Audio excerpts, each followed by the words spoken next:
There's a feeling that you get when you play a game for the first time and you immediately know that you're enjoying something special. A moment where you realize that the developers truly put care and attention into this game that you're not just playing, but experiencing. That's been Monster Hunter Stories 3 for me this past week.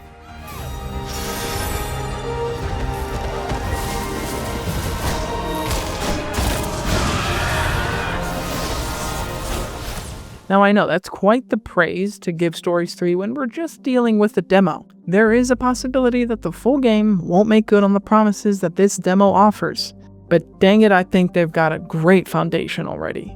This video will discuss how the combination of the gameplay, monster mechanics, and some story elements make Monster Hunter Stories 3 an example of a demo done right. As far as story, this video will briefly discuss what's been shown off in trailers, but will not be going over specifics that you play through in the demo. So outside of characters and monsters that are shown in the demo and trailers, this video will be spoiler free. Okay, this is Fluency from the future here. While editing this video, there have been a bunch of extended preview / early review videos dropping for Stories 3 with a lot of new information. It's not a full review embargo lifting, but I still wanted to make note of it. My current favorites are done by Superrad and Ocean Eyes. So, after learning why you should try the demo by watching this video, I highly suggest you check out the early reviews that they've put out. Now, when you first get into the game, you're blessed with what I know will be an absolutely phenomenal soundtrack, and then you're brought into the character creator. Now listen, I play some MMOs and CRPGs where character creation is deep. That is not what's on offer here with Stories 3. However, this is still a nicely thought out creator where you can make some truly unique characters. And the way that they handle hairstyles is really interesting and certainly not something I've seen before. You can change the front and back of the hair independently of one another, allowing for plenty of choices to make your character feel, well, yours. Once you're in the game proper, you're introduced to movement, both of your hunter and your starting monster, Mr. Rathalos. Stories 3 uses tutorial pop-ups and dialogue to teach you what you need to know as you play. So it may not be doing anything special in that regard. The flow in which systems are brought to your attention and then executed through gameplay is done really well and won't overwhelm a new player. So, with that being said, what's this demo all about? Gameplay in Stories 3 still has that rock, paper, scissors aspect to its turn-based combat, and in this case, it's a triangle of power, speed, and technical attacks. Learning the attack type of each monster to then properly counter and push an advantage is just the first layer of strategy here. Monsters can enrage, transform, and call reinforcements, all of which can and will change their attack patterns. So learning how to adjust on the fly against different monsters that all behave differently is the name of the game here, and honestly, it's a blast. There are multiple weapons to choose from, with attack types of slashing, blunt, and piercing, all of which play into weaknesses or resistances that a monster could have. And for those of us that do enjoy Monster Hunter, I've found that Stories games really turn up the Monster Hunter feel to 11. Not only do weapon designs have full, proper designs that look great, but you can focus on attacking and breaking specific body parts of a monster to actually weaken its attacks. Because we all know that lately in Monster Hunter games, that hasn't really been a theme that they've been able to maintain well. There is a Wyvern Soul gauge that you can whittle down to change the state of a monster and slow down its attacks. And breaking body parts and the Wyvern Soul gauge both lead to a topple, which opens up the opportunity for the player to perform a Synchro Rush, which is basically a unison attack from Tales of games, where your entire party will get an extra automated free attack on the monster. Now's your chance! This'll do it!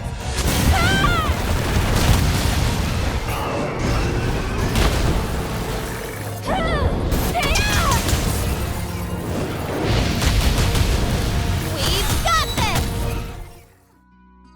This also gives you a lot of kinship meter, and once this meter is at least level 1, it allows you to ride your monster, and give you the option to pull off the super flashy kinship attacks. There's also dual kinship attacks that you can pull off with your partner, with some seriously creative animations that play out. Yeah!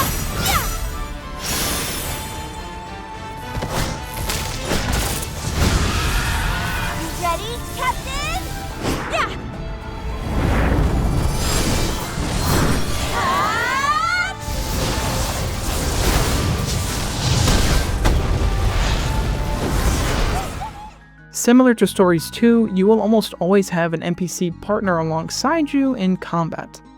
So far in the demo, it is possible to change out this companion pretty freely. Now, you cannot issue orders for that partner or change out their equipment, but they do a decent enough job of attacking and using items properly. It never really feels like they're weighing me down, even in a more challenging battle. One of the bigger new additions to combat in Stories 3 comes to feral monsters. These monsters are turned feral by what we know as the crystal encroachment, and is a key element of the story. With that said, I think getting to the bottom of the encroachment is our duty as rangers. This phenomenon makes it so that crystals become embedded onto monsters and completely mess with their natural behavior. This changed behavior shows through gameplay as well, in which feral monsters can throw some dangerous curveballs at you to mess with how you're approaching that fight. Attacking the part of a monster that has active crystals can result in immediate counterattacks or status effects.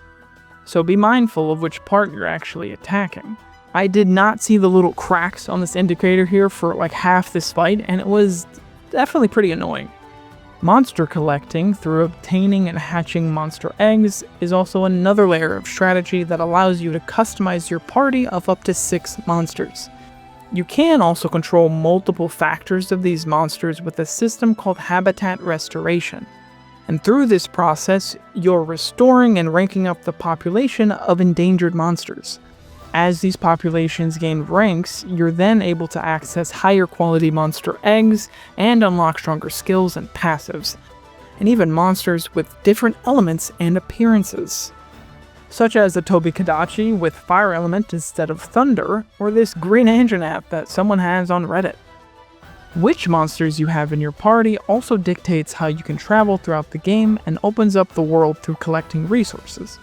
Some monsters fly, climb, or swim, and there are plenty of treasure chests, Poogies to rescue, and rare materials to look out for. It really brings character to each of the monsters that you'll be encountering and encourages trying out different monsters on your team. And lastly, the build crafting, which isn't uncovered too much yet in the demo, is another way to develop your own playstyle. The 6 weapons all have surprisingly deep mechanics, with each individual weapon having a unique set of active and passive skills. Juggling the 3 weapons that you can equip at once in combat, even just in the early game, has been extremely fun. Hunting horns can provide strong buffs and healing as expected. The gun lance can let you tank hits more effectively. And while the newly added longsword replaces the sword and shield to fill that counter playstyle in Stories 3, the flashy nature of the weapon fits incredibly well into a turn-based environment. But the sword and shield will, of course, be missed. And that's not even talking about the bow, the hammer, which is my favorite, and the greatsword. The demo is full of monsters to fight, armor sets and weapons to grind out, and possibilities for your party that you can then transfer over into the full game.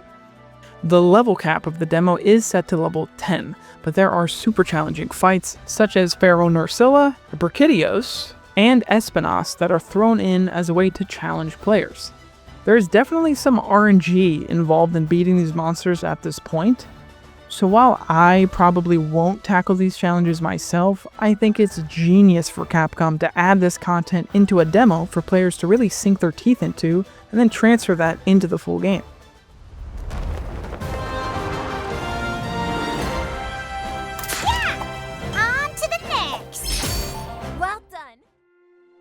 Alright, so it's pretty clear now that Stories games are definitely more about gameplay than their characters or stories, ironically.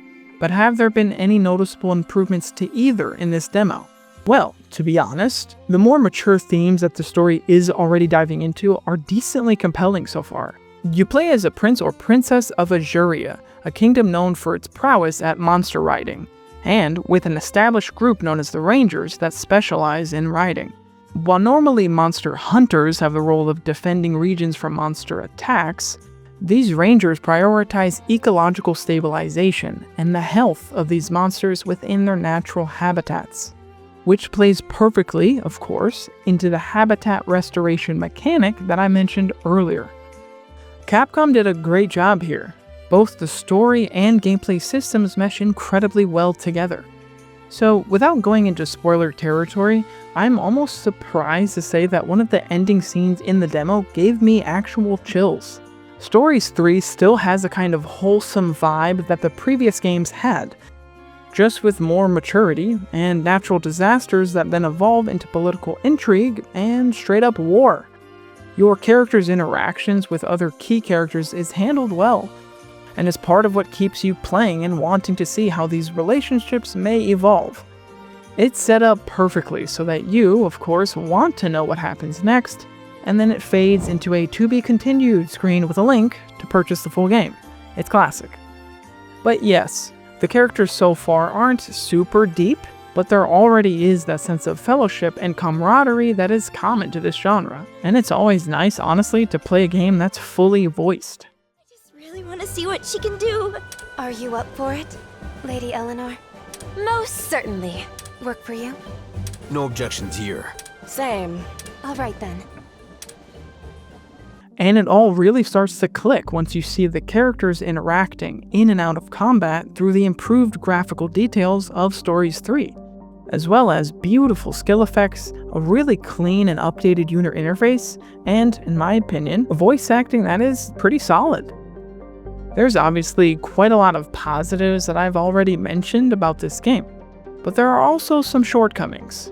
Traversing the map with your monsters, especially flying, feels a little clunky. You can feel the hard transitions of entering and exiting flight mode when you're midair. Plus, multiplayer is not here, despite being a feature in the past 2 games. Which, for me, is not a deal breaker since it seems Capcom really wanted to focus on the narrative element here. But I'm sure for some that was a big part of playing Stories games. So not having it might be a bit of a shame. Now, performance on PC for me has been great, with plenty of options and settings to adjust your experience. But I've seen some rumblings of not so great performance for Switch too. That sounds honestly pretty rough. And lastly, for the negatives, I'm a little concerned about difficulty. I'm worried that the game might be a total cakewalk. Now, I've only played some of Stories 2, but the amount I played certainly wasn't hard. And the demo here itself has plenty of challenge to go around if you're looking for it, but that's mostly because of the level cap restriction. Hopefully it'll transition well into the full game, and there is at least optional but challenging content for those of us that are interested in that. But the best part about Stories 3 is that it's pretty independent from the previous 2 games. So while it wouldn't hurt to go back and play them, you can just dive into Stories 3. And actually, I just checked, and Stories 1 and 2 are both on sale on Steam. I'd for sure check out Stories 2 at least before Stories 3 if you're interested.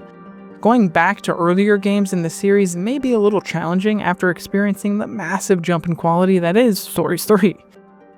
Having this demo basically get shadow dropped, and better yet, early extended preview codes sent out a full month before release, that shows how confident that Capcom is in this game. And as of yet, Monster Hunter Stories 3 does a better job of making me feel like I'm playing a Monster Hunter game than Monster Hunter Wilds ever has. The quality, the care that Capcom have put into this game is already plain to see by just playing the demo. So if you like Monster Hunter, turn-based gameplay, JRPGs, or Pokemon, or any combination of those, you should certainly dive into Stories 3. I mean, after all, the demo is free. Thank you for taking the time to watch this video. Next up for the channel is checking out the Wilds Anniversary update and slamming my body into some Arch-Tempered Arkfeld. I hope you have a fantastic rest of your day.